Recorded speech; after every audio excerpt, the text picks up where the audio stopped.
کہتا ہے مل جل کے رہو، ایک دوسرے کے لیے دل میں محبت رکھو، بغض، حسد، کینہ، عداوت، جھوٹ، بددیانتی، خیانت، ظلم، ان سب چیزوں سے اپنے آپ کو دور رکھو۔ اسلام سب سے زیادہ مل جل کر رہنے پر زور دیتا ہے، بلکہ نبی اکرم صلی اللہ تعالی علیہ وسلم نے ارشاد فرمایا، وہ مومن جو لوگوں کے ساتھ مل کے زندگی بسر کرے اور لوگوں کی طرف سے آنے والی تکالیف پر صبر کرے، وہ مومن اس مومن سے افضل ہے جو زندگی تنہا گزارتا ہے۔ وہ لوگوں کی طرف سے آنے والی کسی مشکل پر اسے صبر نہیں کرنا پڑتا، افضل وہ ہے جو لوگوں کے بیچ رہے۔ اور اگر لوگوں کی طرف سے کوئی مصیبت آتی ہے، کوئی مشکل آتی ہے، کوئی تکلیف آتی ہے، کوئی اذیت آتی ہے، اس پر صبر کرے، یہ افضل ہے اس بندے سے جو تنہا رہتا ہے۔ اسلام نے رہبانیت سے منع کیا، مل جل کے رہنے کا کہا۔ کوئی انسان سامنے ہوتا ہے تو کوئی اسے بات بھی کر ہی لیتا ہے۔ یہ تو بزدلی ہے نا کہ انسان اس لیے کونے میں چلا جائے کہ کوئی آدمی مجھے تکلیف نہ دے۔ جب انسان سفر طے کرتا ہے، منزل کی طرف جاتا ہے، تو سارے راستے اسے پکے نہیں ملتے، کچھ راستے کچے بھی ہوتے ہیں، دشوار گزار بھی ہوتے ہیں، لیکن اگر وہ جد و جہد والا ہے، کسی منزل تک پہنچنے والا ہے، تو پھر اسے راستے کی پرواہ نہیں کرنی چاہیے، اسے منزل کا شوق پیدا کرنا چاہیے۔ تو انسان کو، مسلمان کو سماجی رابطوں کا کہا، مل جل کر رہنے کا کہا، لیکن اس کے ساتھ ساتھ اسے صالح ماحول بنانے کا بھی حکم دیا کہ مل جل کے رہنا ضرور ہے، پر رہنا سچوں کے ساتھ ہے۔ مل جل کے رہنے میں ہی فائدہ ہے، لیکن ہر ایک سے مل جل کے تھوڑی رہنا ہے۔ فرمایا یا ایھا الذین آمنوا اتقوا اللہ وکونوا مع الصادقین، اے ایمان والو اللہ سے ڈرو اور سچوں کی سنگت اختیار کرو۔ ایسے لوگوں کے پاس بیٹھو جن کے مزاج میں صداقت ہو، جن کی طبیعتوں میں ستھرائی ہو، جن کا لب و لہجہ شستہ ہو، جن کے الفاظ دھلے ہوئے ہوں، جن کا آئینہ کردار صاف ہو۔ سچے لوگوں کی یہ جو انسان کا ماحول ہوتا ہے نا، یہ اس پر بہت اثر کرتا ہے۔ خارجی ماحول بڑا اثر کرتا ہے۔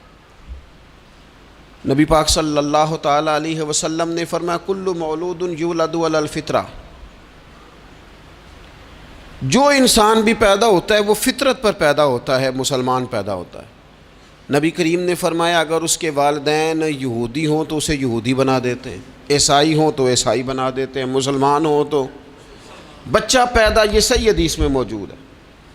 اور ان لفظوں کے ساتھ موجود ہے کہ والدین اگر یہودی ہوں تو یہودی بنا دیتے ہیں، عیسائی ہوں تو۔ چلیں دو باتیں میں تشریح کے طور پہ عرض کر لوں۔ حضور نے فرمایا بچہ مسلمان پیدا ہوتا ہے، ماں باپ یہودی ہوں تو یہودی بنا دیتے ہیں، عیسائی ہوں تو۔ اب مجھے کہہ لینے دو، اگر ماں باپ نمازی ہوں تو نمازی بنا دیتے ہیں، ماں باپ قرآن مجید پڑھنے والے ہوں تو قرآن مجید پڑھنے والا بنا دیتے ہیں، ماں باپ سچ بولنے والا ہوں تو بچوں کو سچ بولنے والا بنا دیتے ہیں، ماں باپ اگر رزق حلال کی تلقین کرنے والے ہوں تو امید ہے بچے بھی رزق حلال کمائیں گے۔ یہ حضور نے فرمایا ہے کہ بچہ مسلمان، انسان نہ فطرت نیک ہوتا ہے، یہ بات آپ نے سمجھنی ہے۔ فی نفس ہی انسان مسلمان ہوتا ہے، فطرت پر پیدا ہوتا ہے۔ جھوٹ بولنے والا جو بندہ ہے نا، جو جھوٹ بولتا ہے، وہ بھی جھوٹ سے نفرت کرتا ہے۔ آپ جھوٹے کو جھوٹا کہیں وہ ناراض ہو جائے گا۔ انسان فطرتاً، کوئی نہیں سمجھ آئی آپ کو میں نے کیا کہا ہے؟ انسان فطرتاً فی نفس ہی نیک ہوتا ہے، مسلمان فی نفس ہی پرہیزگار ہوتا ہے، اس کے مزاج میں اللہ نے نیکی۔ اگر کسی وجہ سے وہ غلطی میں الجھ گیا ہے، اس کا رزق ناپاک ہو گیا، لیکن اگر آپ اسے کہیں گے نا تو حرام کھاتا ہے تو ناراض ہو جائے گا۔ کسی وجہ سے کھا رہا ہے، اللہ معاف کرے، پر کہیں گے تو ناراض۔ یہ اچھا لوگ کیا کہتے ہیں؟ لوگ یہ کہتے ہیں دیکھو جی جھوٹ بولتا ہے، جھوٹا کھائے تو بگڑ گیا ہے۔ او بھئی یہ جو بگڑ گیا ہے نا، اس پر اللہ کا شکر ادا کر۔ کیوں؟ اس لیے کہ جھوٹ بولتا ہے پر جھوٹ کو پسند نہیں کرتا۔ وہ کسی وجہ سے رزق اس کا ناپاک ہے پر رزق حرام کو پسند، وہ رزق حلال والا کہلانا چاہتا ہے۔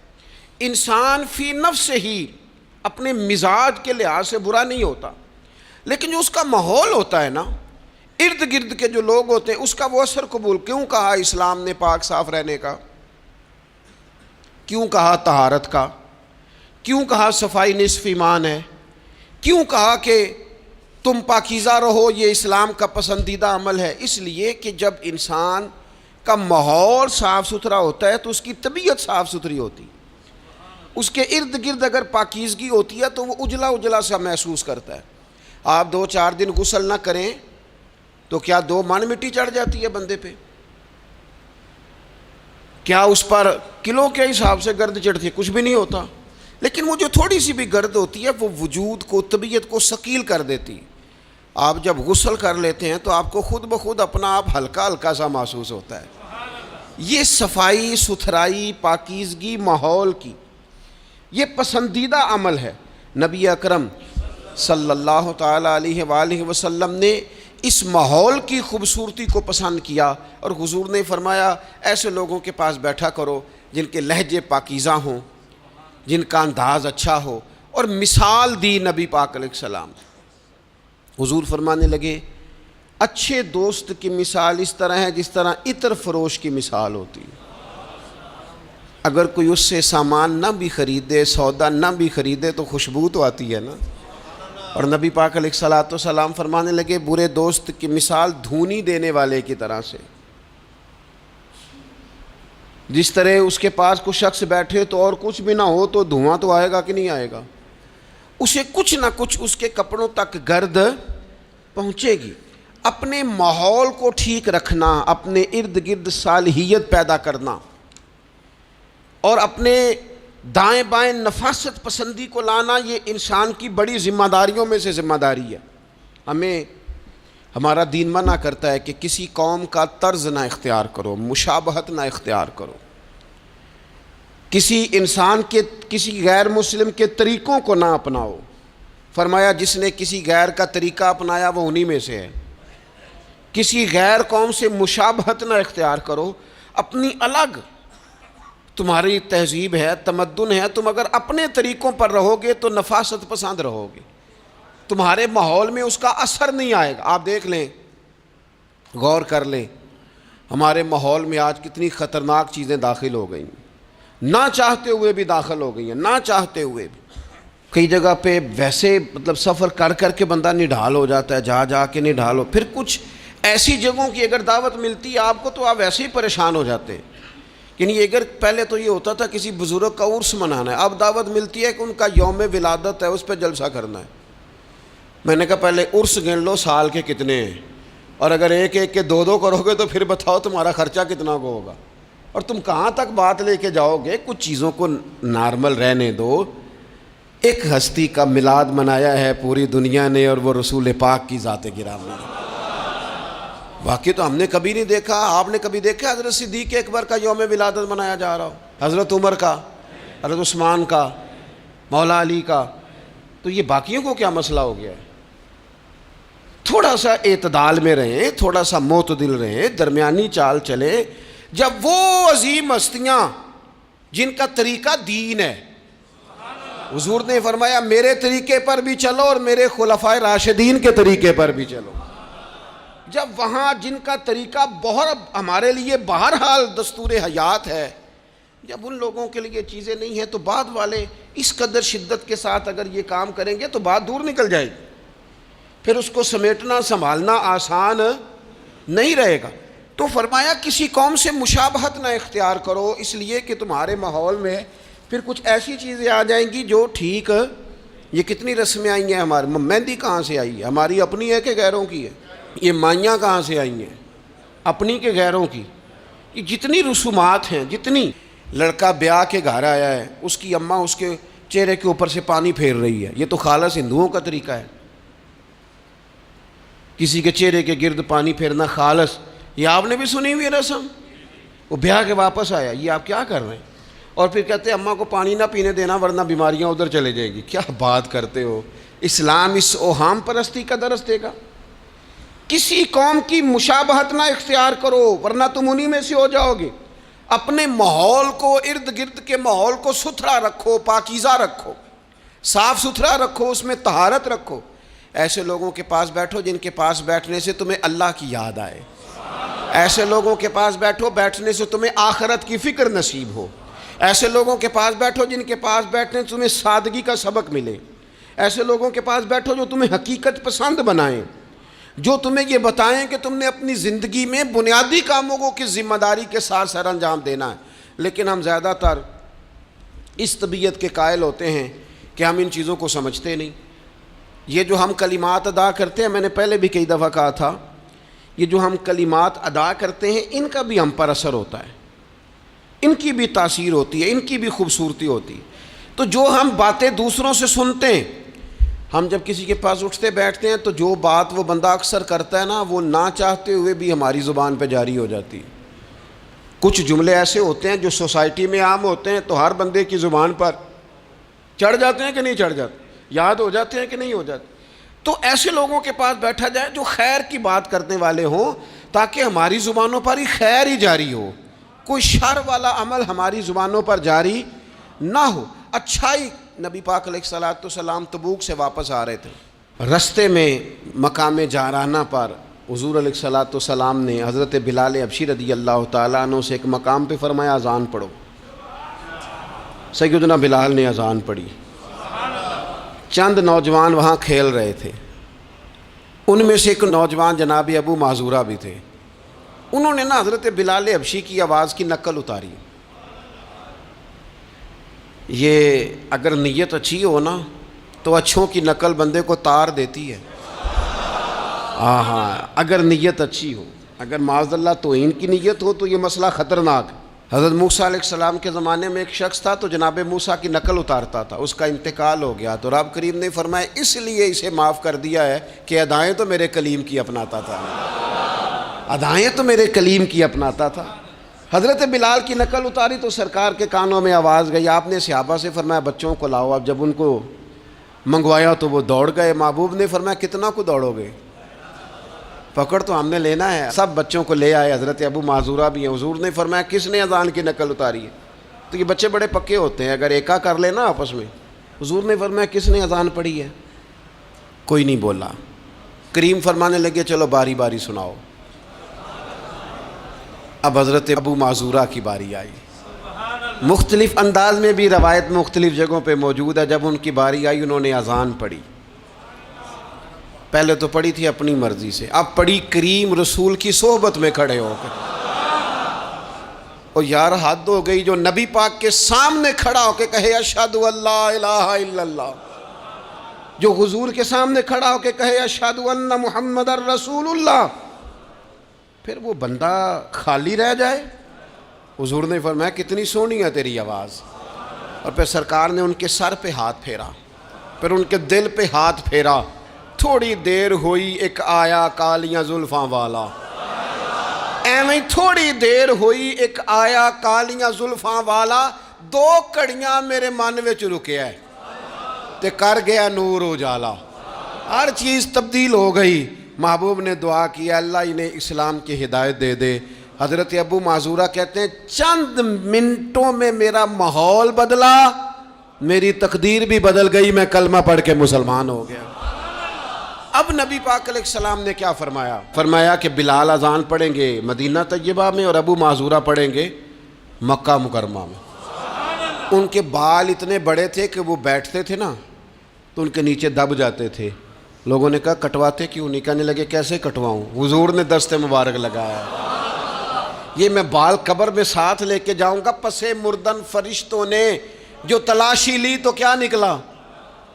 کہتے میں انتقال کر گیا، فرشتے قبر ٹٹولنے لگے کہ بھلا کیا لے کے آیا؟ پسے مردن، بعد مرنے کے پسے مردن فرشتوں نے جو تلاشی لی تو کیا نکلا؟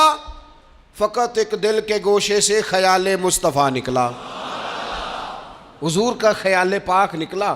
حضرت ابو معذورہ کو تھوڑی دیر وہ ماحول ملا، حضور کی سنگت مبارک۔ ہمارا جو ماحول ہے نا ارد گرد کا، وہ تھوڑی دیر بھی پاکیزہ، پورا پاکیزہ تھوڑی دیر بھی مل جائے نا تو روح کو بدل جاتا ہے، طبیعتیں قرار میں آ جاتی، باطن میں سکون ٹھہرتا ہے، ماحول اجلا نہیں رہا۔ میں کئی دفعہ کہتا ہوں کہ شاید ہمارے دور میں بھی موبائل اتنا عام ہوتا تو جو کچھ لوگ اس دور میں چند لفظ پڑھ گئے تھے وہ بھی شاید محروم رہ جاتے۔ اب تو بچے بڑی آزمائش میں ہیں، ساری غلطی بچوں کی نہیں ہے، بچے بڑی آزمائش میں ہیں اس لیے کہ ان کے ارد گرد ماحول اتنا خطرناک ہے، وہ کیسے اثر قبول، سیانے بندے اثر قبول کرتے ہیں، سمجھدار لوگ اثر قبول کرتے ہیں، تو بچے بیچارے کیا کریں؟ ماحول بہترین بنانا، ماحول کو صاف رکھنا، اور بالخصوص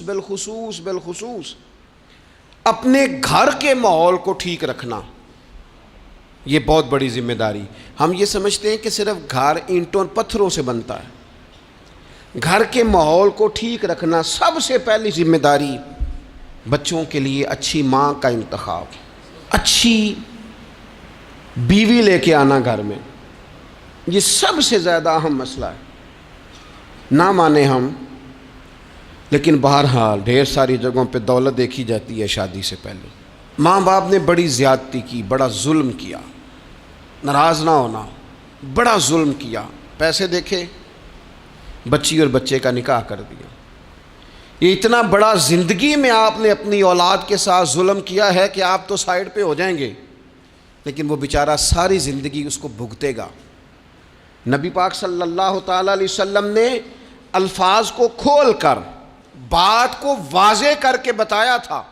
ایک تو ہوتا ہے نا کہ آپ کو کسی تشریح میں جانا پڑے، حضور نے بالکل کھول کے فرمایا کہ عورتوں سے محض ان کی خوبصورتی کی وجہ سے شادی نہ کرنا، اس لیے کہ خوبصورتی ان کو ہلاکت میں ڈال دے گی، اور فرمایا محض ان کے مال کی وجہ سے شادی نہ کرنا، مال ان کو سرکش بنا دے گا۔ یا رسول اللہ صلی اللہ تعالی علیہ وسلم پھر کیا کریں؟ تو محبوب فرمانے لگے ان کی دینداری کی وجہ سے ان سے شادی کرنا۔ اور یہ ابن ماجہ میں لفظ موجود ہیں، اللہ کے محبوب علیہ الصلوۃ والسلام فرمانے لگے کان میں سوراخ والی کالے رنگ کی باندی اگر دیندار ہو تو تمہارے لیے بڑی بہتر ہے۔ باندی ہو، رنگ سیاہ ہو، کان میں سوراخ ہو، اس سے نکاح کر لینا، شرط یہ ہے کہ دیندار ہو۔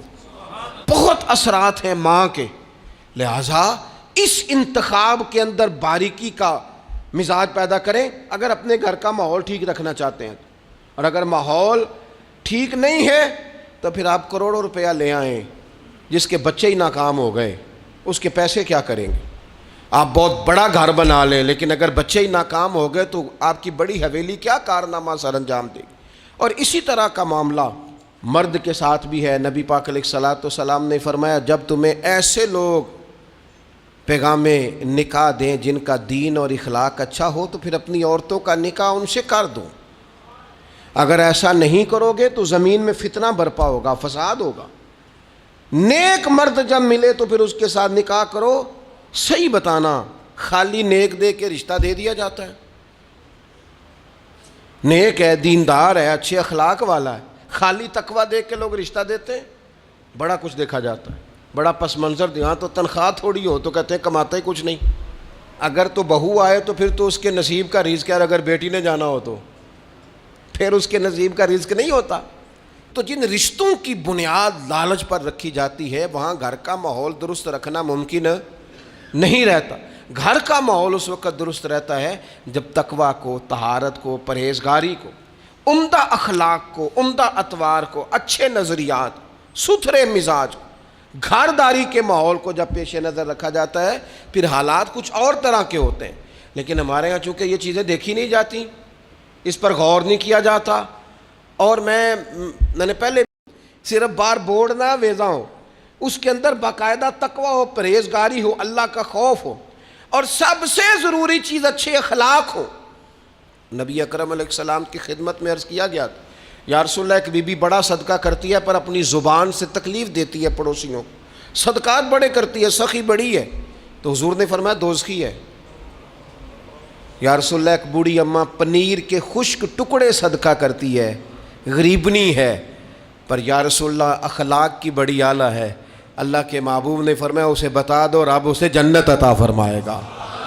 وہ جنتی بی بی ہے اس لیے کہ اخلاق عمدہ ہے، اس کا لہجہ عاجزی والا ہے، اس کے لفظوں میں خوبصورتی ہے، وہ اپنی زبان کے تیر برسا کے دلوں کو گھائل نہیں کرتی. تو اخلاقی رویوں کی عمدگی یہ انسان کے لیے جنت کا رستہ آسان کرتی. پھر گھر کے اندر کچھ دینی ماحول بنایا جائے. اور دینی ماحول سے ہمارے ہاں لوگ یہ مراد لیتے ہیں کہ میں جناب اچھی باتیں کروں، عمدہ تقریر کروں گھر کے اندر، میں اپنے بچوں کو واقعات سناؤں صحابہ اور اہل بیت کے، بڑی اچھی بات ہے، اس سے بھی انقلاب آئے گا. لیکن ہمیں پتہ ہے نبی پاک علیہ السلام نے کیا فرمایا. حضور نے فرمایا کچھ نفل نماز گھر میں بھی پڑھا کرو. تم اپنی عبادات کا ماحول گھر کے اندر بناؤ، تمہاری طبیعت گھر میں لگے، تمہارا گھر سجدے سے آباد ہو. نبی اکرم صلی اللہ تعالیٰ علیہ وآلہ وسلم نے فرمایا اپنے گھر کے اندر کچھ وقت گزارو عبادت میں. خود بخود تمہارے بچوں کو ہم نے دیکھا ہے گھر کے اندر نماز کی نیت باندھے تو جس چھوٹے بچے کو بالکل پتہ نہیں نہ ہوتا نماز کیا ہے، وہ بھی ساتھ آ کے کھڑا ہو جاتا ہے. سجدہ نہ کرنا آئے تو مصلی پہ لیٹ جاتا ہے. گھر کے اندر دین کی آپ تقریر نہ شروع کریں، آپ عمل کریں. آپ کا لہجہ میٹھا ہے تو مٹھاس آگے تقسیم ہوگی. آپ کے بچے جو انداز آپ کے والدین کے ساتھ آپ کا دیکھیں گے وہ رویہ آپ کے ساتھ اختیار کر لیں گے. اگر سچائی کا پہلو گھر کے اندر آئے گا تو بچے سمجھیں گے ہمیں سچ بولنا ہے. اگر وہ کبھی اپنے باپ کو حضور کی یاد میں روتا دیکھیں گے تو وہ بھی کہیں گے مدینے جانا ہے. اگر وہ کبھی نبی پاک علیہ الصلوۃ والسلام کی محبت کی گفتگو دیکھیں گے تو خود بخود وہ بات اتر جائے گی. گھر کے اندر اگر بڑا کچھ ہوتا ہے، آج جی میرا دل کر رہا ہے میں نے پکوڑے کھانے ہیں، آج جی میرا دل کر رہا ہے میری مرضی کی فلاں چیز پکائی جائے، آج میرا دل کر رہا ہے فلاں چیز گھر میں لائی جائے، تو کبھی کبھی یہ بھی دل کرنا چاہیے کہ آج میرا دل کر رہا ہے گھر میں سورہ یاسین پڑھی جائے، آج میرا دل کر رہا ہے گھر میں اللہ کا ذکر کیا جائے. نبی کریم صلی اللہ تعالیٰ علیہ وسلم نے فرمایا ایک وہ گھر ہے جس میں اللہ کا ذکر ہوتا ہے اور ایک وہ گھر ہے جس میں اللہ کا ذکر نہیں ہوتا. ان دونوں گھروں کی مثال زندے اور مردے کی ہے. جہاں رب کی یاد ہوتی ہے وہ گھر زندوں کا ہے، جہاں اللہ اللہ کی جاتی ہے وہ گھر زندوں کا ہے، جہاں رب کو پکارا جاتا ہے دعائیں مانگی جاتی ہیں وہ گھر زندوں کا ہے. اور جہاں سویرے سارے سوئے ہیں،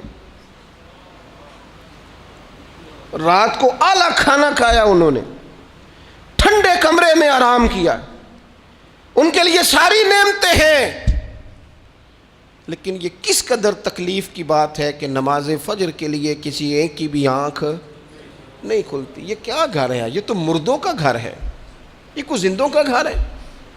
یہ تو حضور علیہ السلام نے فرمایا زندہ اور مردہ کی مثال ہے، جہاں اللہ کی یاد کی جاتی اور جہاں نہیں کی جاتی.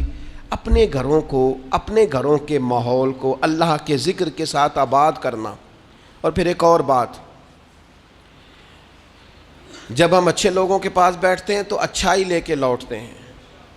اور یہ ہمارے ہاں نا ایک بہانہ آج کل بنا لیا گیا ہے کہ اچھے لوگ ملتے نہیں. بھئی ہم لوگ نا اچھے لوگ ڈھونڈتے ڈھونڈتے آہستہ آہستہ معاذ اللہ معصوم لوگ ڈھونڈنے شروع کر دیتے. ہم کہتے ہیں ہمیں ایسا بندہ ملے جس میں غلطی کوئی نہ ہو، جس میں بالکل غلطیاں ہو وہ شیطان ہوتا ہے، اور جس میں بالکل نیکیاں ہو وہ فرشتہ ہوتا ہے، جس میں کچھ نہ کچھ کوتاہیاں ہوں لیکن خیر کا غلبہ ہو وہی تو بندہ مومن ہوتا ہے. حضور علیہ السلام نے فرمایا ہے کہ آدم کے ہر بیٹے سے خطا ہو جاتی ہے لیکن بہترین خطا کار وہ ہے جو جلدی توبہ کر لیتا ہے. ہم یہ چاہتے مجھے جی کو بندہ نہیں ملا ساری زندگی. نہیں، آپ بندہ نہیں ڈھونڈ رہے تھے، آپ تو معاذ اللہ معصوم عن الخطا ڈھونڈ رہے تھے. وہ نبیوں اور فرشتوں کے علاوہ کوئی نہیں ہوتا. آپ کو دیکھنی چاہیے تھی جہاں سے کچھ خیر مل رہی تھی وہاں فوراً حاصل کر لیتے، جہاں سے کوئی اچھائی مل رہی تھی وہاں سے فوراً حاصل کر لیتے. ہمارے صوفیاء، ہمارے بزرگان دین، ان سے لوگوں نے خیر پایا ہے، ان کی زندگیوں کو ڈسکس نہیں کیا. ہمارا یہ ماحول بن گیا کہ ہم نے ایک دوسرے کو ڈسکس کیا ہے اور رج کے کیا ہے، لیکن کہیں سے خیر ملتی تھی تو وہ خیر حاصل ہے. ہمارے ذمے تو یہ تھا کہ نبی پاک علیہ السلام نے فرمایا حکمت مومن کی گم شدہ میراث ہے، جہاں سے تمہیں خیر میسر آتی ہے اپنے حصے کی سمیٹو، اس پر عمل کرو. ہم نے کیا کیا؟ ہم نے وہ بندے نے خیر دی تھی، پھر ہم نے ٹٹولنا شروع کیا، پھر ہم نے تھرمامیٹر لگا اور اپنا اپنا کرائیٹیریا، اپنا اپنا معیار بنا کے لوگوں کو تولا. نتیجہ کیا نکلا؟ ساری زندگی تولتے ناپتے گزر گئی. خیر پانے والے خیر پا کے چلے بھی گئے، نصیحت لینے والے نصیحت لے کے چلے بھی گئے، جنہوں نے عمل کرنا تھا انہوں نے عمل کر بھی لیا، اور کچھ ایسے تھے بیچارے ساری زندگی ٹٹولتے ہی رہے، ساری زندگی طے ہی کرتے رہے، ساری زندگی انہوں نے. ہمارے حضرت صاحب رحمۃ اللہ علیہ کی خدمت میں ایک شخص آیا، اس نے کہا جی میں نے دنیا دیکھی ہے، مجھے کوئی بندہ پسند نہیں آیا، اور اب آپ کی شہرت سنی ہے تو میں زیارت کے لیے آیا ہوں. تو حضرت قبلہ عالم رحمۃ اللہ علیہ وہ بڑی تھوڑی باتیں کرتے تھے، اور جو کرتے تھے وہ کمال کرتے تھے.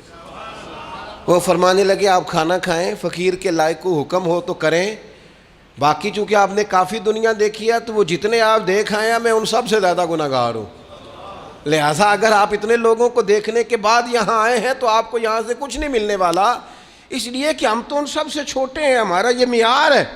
یہ عاجزی، یہ انکساری، یہ درد اس شخص کو اگلا سوال کرنے کا موقع ہی نہ ملا. کہنے لگا مجھے بیعت فرما لیں، تو کہنے لگے نہیں نہ، اتنی تنقیدی نظریں اور اتنا گہرا مطالعہ، تھوڑے عرصے کے بعد آپ پریشان رہنے لگ جائیں گے. آپ جائیں، ابھی ڈھونڈیں، ابھی تلاش کریں، بھی آپ کو وقت لگے گا. آپ تھوڑا گھوم لیں. زندگی میں کچھ لوگ خیر پا ہی نہیں سکے، انہیں اچھے لوگ ملے ہی نہیں، حالانکہ یہ میرے نبی پاک کی امت ہے. میں بڑی بات کرنے لگا ہوں، بڑی، اگر آپ کی سمجھ میں آئے تو یہ حضور کی امت ہے. کنتم خیر امت، یہ نبی پاک پر نازل ہونے والے قرآن کا فیصلہ ہے. اور میرے رسول پاک علیہ السلام نے فرمایا میری امت میں سے بڑی جماعت، سواد اعظم ہمیشہ حق پہ رہے گی، بڑے لوگ ہمیشہ حق پہ رہیں گے. اور حضور نے فرمایا میرے دین پر ہمیشہ عمل کیا جاتا رہے گا. تو قرآن و حدیث تو کہتے ہیں خیر والے لوگ موجود ہوں گے، تو جسے مل نہیں رہے، اور ایک دو چار لوگ نہیں، جماعت کہا. کتاب و سنت کہہ رہی ہے لوگ ہیں، ملیں گے، اور جس کو مل نہیں رہے اس کا معنی یہ ہے کہ وہ سامنے والے کا چہرہ تو صاف کر رہا ہے پر اپنی اینک کا شیشہ صاف نہیں کر رہا. وہ سامنے سے آئینے کو تو الزام دے رہا ہے، لیکن وہ اپنے چہرے سے نقاب اتارنے کو تیار نہیں ہے.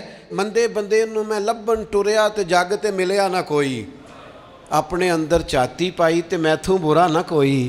جو لوگ خیر اچھے لوگوں کو ڈھونڈیں اور اچھائی سے فیض پائیں، اس سے فیض حاصل کریں. جو لوگ بھی ڈگریوں پر بحث کرتے ہیں نا، ٹیچر آئے ایف اے کے، بی اے کے، ایم اے کے، انہوں نے آتے ہی کلاس میں کہا کتابیں نکالو بھائی. پہلے دن فرسٹ ایئر کی کلاس بیٹھی ہے، سمجھ لیں اردو کے ٹیچر، کتابیں نکالو.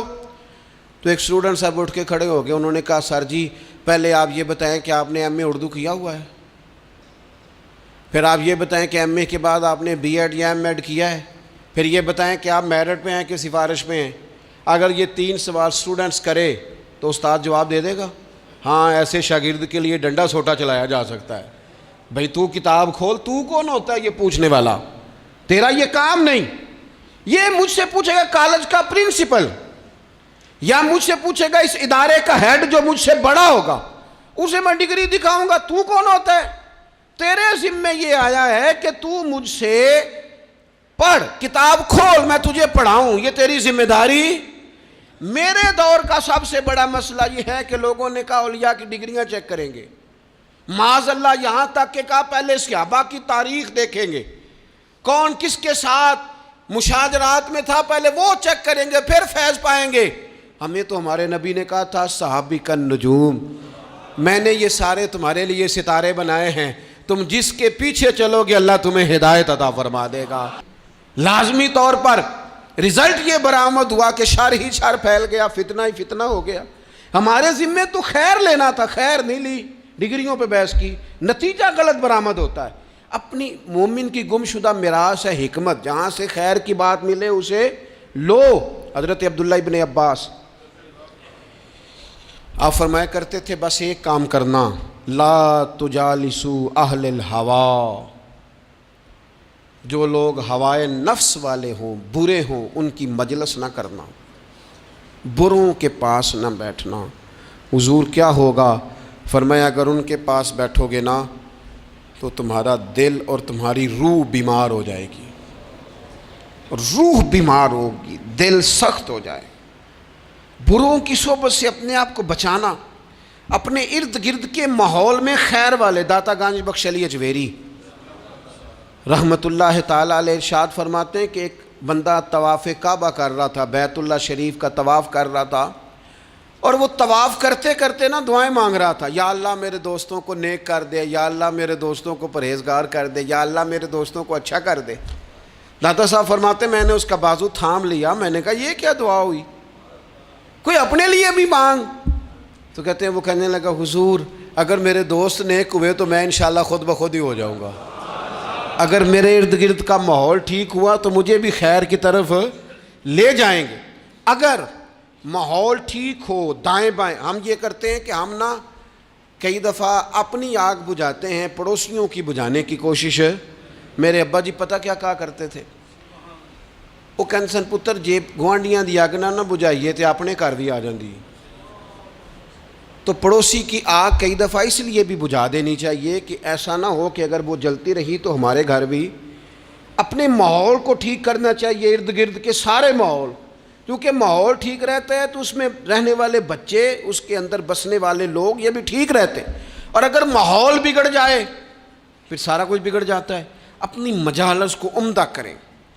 دوستوں کے ماحول میں نہ ایک دوست رواج ڈالے کہ یار ٹھیک ہے گپ شپ بڑی ہو گئی، میرے پاس حضور کا ایک فرمان ہے، یہ دیکھو میں موبائل میں لے کے آیا ہوں، اگر مجھے 2 منٹ دو تو میں اپنے کریم کی ایک حدیث نہ تمہیں سناؤں۔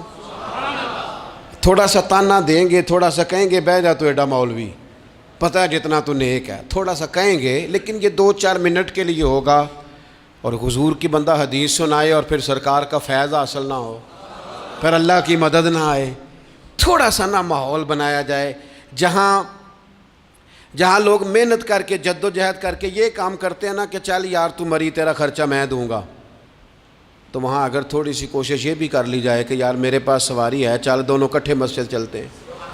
اپنے ماحول میں تقویٰ لایا جائے، صالحیت لائی جائے، ارد گرد کے ماحول کو اللہ رسول کی باتوں سے آراستہ کیا جائے، خیر بانٹنے کی کوشش کی جائے۔ میں دیکھتا ہوں تلخ تلخ طبیعتیں ہیں، پریشان پریشان لوگ ہیں، رج کے سوئے ہیں، رج کے کھایا ہے، اور اچھی جگہ پہ اللہ نے رہنے کا موقع دیا ہے، لیکن طبیعت کو قرار نہیں ہے۔ کیوں؟ اس لیے کہ جسم سیر ہو گیا، روح پیاسی ہے، باطن تڑپتا ہے، اس کے اندر بھوک ہے، درد ہے۔ جب ہم خیر والی مجالس برپا کریں گے، وہ صحابہ کی محفلیں جہاں علمی باتیں ہوتی تھی، جہاں خیر کی گفتگو ہوتی تھی، جہاں حضرت عمر فاروق کے گرد بہت سارے صحابہ بیٹھے، حضرت عبداللہ ابن عباس کو آپ اکثر قریب بٹھایا کرتے تھے، فرمانے لگے یار میرا دل کرتا ہے قرآن مجید کی ایک سورہ ہے اس کی تفسیر بیان کی جائے۔ میں بھی اپنے فہم کے مطابق کچھ کہتا ہوں، حضرت عمر جیسے لوگ، انداز کتنا عاجزی والا ہے، میں بھی اپنے علم کے مطابق بات کرتا ہوں، سارے رائے دو۔ بعض لوگوں کا خیال تھا حضرت عبداللہ ابن عباس کو زیادہ آگے کیوں بٹھاتے ہیں، اتنے کبار صحابہ کی موجودگی۔ حضرت عمر نے سورہ نصر تلاوت کی، اذا جاء نصر اللہ والفتح ورأیت الناس یدخلون فی دین اللہ افواجا۔ آپ نے بھی کچھ تفسیر بیان کی، کچھ باقی لوگوں نے بھی بیان کی۔ حضرت عبداللہ ابن عباس جوان تھے، 15-16 سال عمر تھی، فرمایا آپ بھی کوئی تفسیر بیان کریں کہ اب اللہ کی مدد آ گئی، پھر فتح حاصل ہو گئی، پھر آپ دیکھیں گے لوگ فوجوں کی فوجیں دین میں داخل ہو رہے ہیں، اس کی تفسیر آپ بھی بیان کریں۔ حضرت عبداللہ ابن عباس نے پہلے ٹھنڈی آہ بھری، پھر بات کہنے سے پہلے آنسو آئے، پھر فرمانے لگے امیر المومنین اس آیت میں نبی پاک کے وصال ظاہری کی خبر دی گئی ہے، یہ صورت بتاتی ہے کہ اب حضور کے وصال کا وقت آ گیا ہے، اس لیے کہ جب فتح ہو گئی ہے، جب فوجوں کی فوجیں لوگ دین میں آ گئے ہیں، تو اب رب نے کہا فسبح بحمد ربک واستغفر، اب آپ تسبیح پڑھیں، استغفار کریں، اللہ کی حمد کریں۔ یہ حضور کے وصال کی طرف اشارہ ہے۔ صحابہ بھی روئے، حضرت عمر بھی روئے، عبداللہ ابن عباس بھی روئے۔